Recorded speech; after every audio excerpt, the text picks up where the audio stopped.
The president pushing back hard against the forces of impeachment.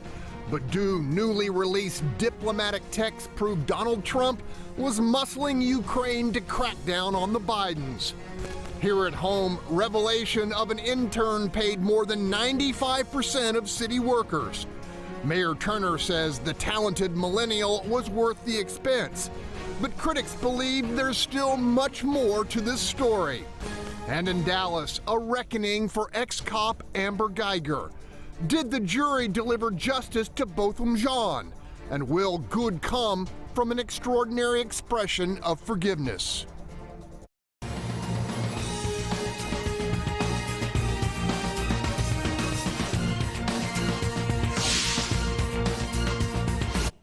I'm Greg Rugen, and welcome to What's Your Point, where our panelists call it like they see it. Let's greet them. Starting us off, Bob Price, Associate Editor of Breitbart, Texas. Next up, legal analyst and Houston attorney Carmen Rowe. In the 3 spot, Charles Blaine, founder of the advocacy group Urban Reform. We're all stuck on Bob, but we're going to keep going. Batting cleanup, Democratic congressional candidate Laura Moser. She's over there. Next up, conservative attorney and Second Amendment expert Michelle Maples. And closing us out on the hot corner, writer, educator, and radio host Antonio Diaz. Let's go. In the face of a democratically led impeachment inquiry, the president this week doubled down loud and proud, calling on both Ukraine and China to launch criminal investigations into his chief political adversary, former Vice President Joe Biden, and his son Hunter. Because what happened in China is just about as bad as what happened with Ukraine. So I would say that President Zelensky, if it were me, I would recommend that they start an investigation into the Bidens, because nobody has any doubt that they weren't crooked. That was a crooked deal. The president's remarks come as text messages surface between high-level U.S. officials, lending limited credence to allegations that the transfer of military aid and a pending visit by Ukraine's president to the White House were contingent on action against the Bidens. The White House and top Republicans fiercely deny there was any quid pro quo. Bottom line, is the drive toward impeachment, in all practicality, the launch of the Democrats' 2020 campaign? I'm going to go to you, Laura Moser. It's great to have you back. Good to be here, Greg. I do not think this has anything to do with the Democrats' 2020 campaign. This has to do with what is in our Constitution. If we love our country, if we're willing to fight for the norms of law. I think what we saw Trump doing in that clip is he's trying to normalize this kind of, oh, I said it on the phone, well, I'm going to say it in a press conference. It's totally normal to ask for foreign aid in a domestic election. That is not the case. I would love for the Democrats not just to focus on Ukraine, but to also think, emollients the Saudis. How much money is he making from his hotels, from foreign dignitaries visiting? Let's go. I think this is separate from the presidential campaign, but I think showing that one party is willing to put love of country over what we all know is really bad dealings, is a good sign, and I'm glad to be on that team. Bob Price, is there any there? No, there's no there. I said this before. This on the scale of nothing burgers. This one makes the Mueller investigation look like a quarter pounder with cheese from McDonald's.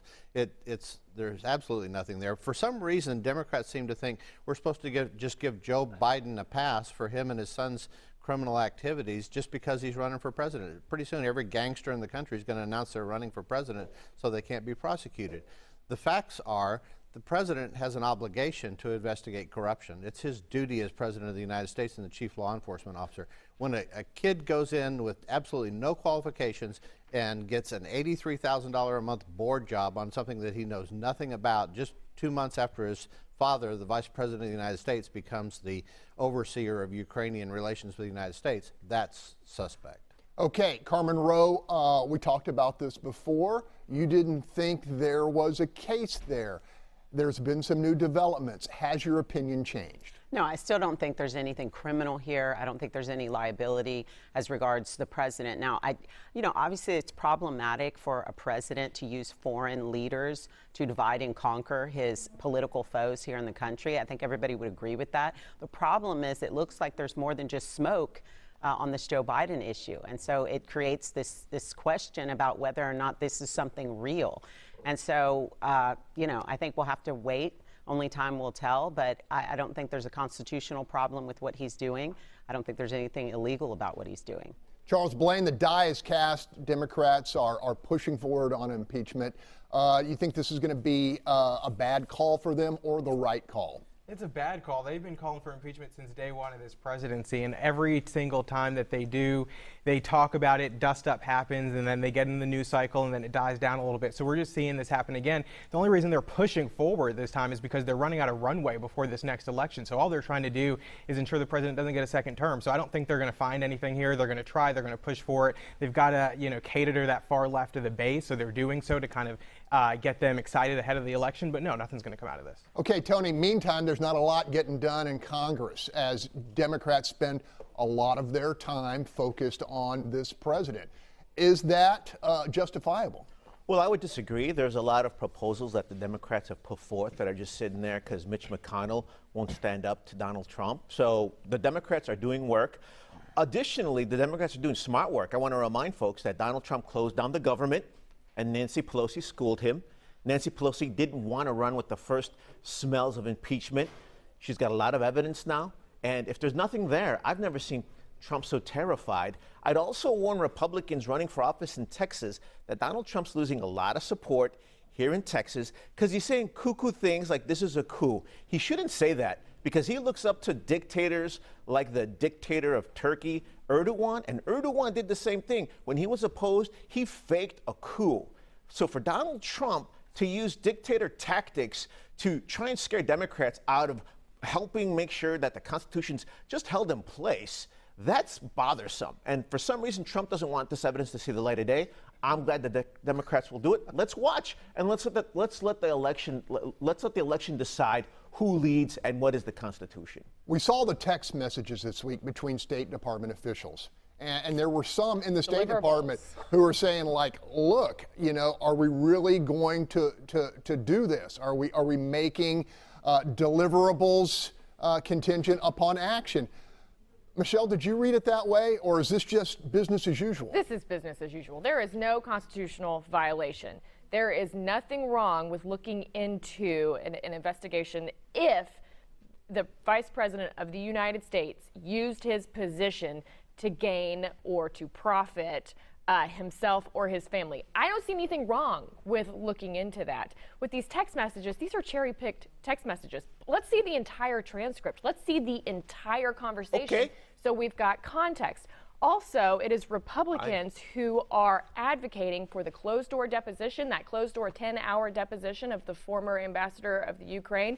They're saying, release that transcript. Why are the Democrats saying, whoa, whoa, whoa, perhaps we ought to keep this behind closed doors? That speaks volumes to me. Let's get it all out there in the public so we can all judge it and draw these conclusions by ourselves. Because we've got the Democrats coming out of this closed-door session saying, oh, yeah, we've got the smoking gun, we can impeach him. No, you don't. And then you've got Republicans coming out saying, let's get this transcript out because they got nothing. A call for sunshine. You with that, Laura? Sure, but I think, again, we have our own investigative bodies. We don't have to get Ukraine to do the work for us. That's the problem. And I think this is very problematic for Joe Biden. And everyone here knows I'm not a big fan of that candidacy.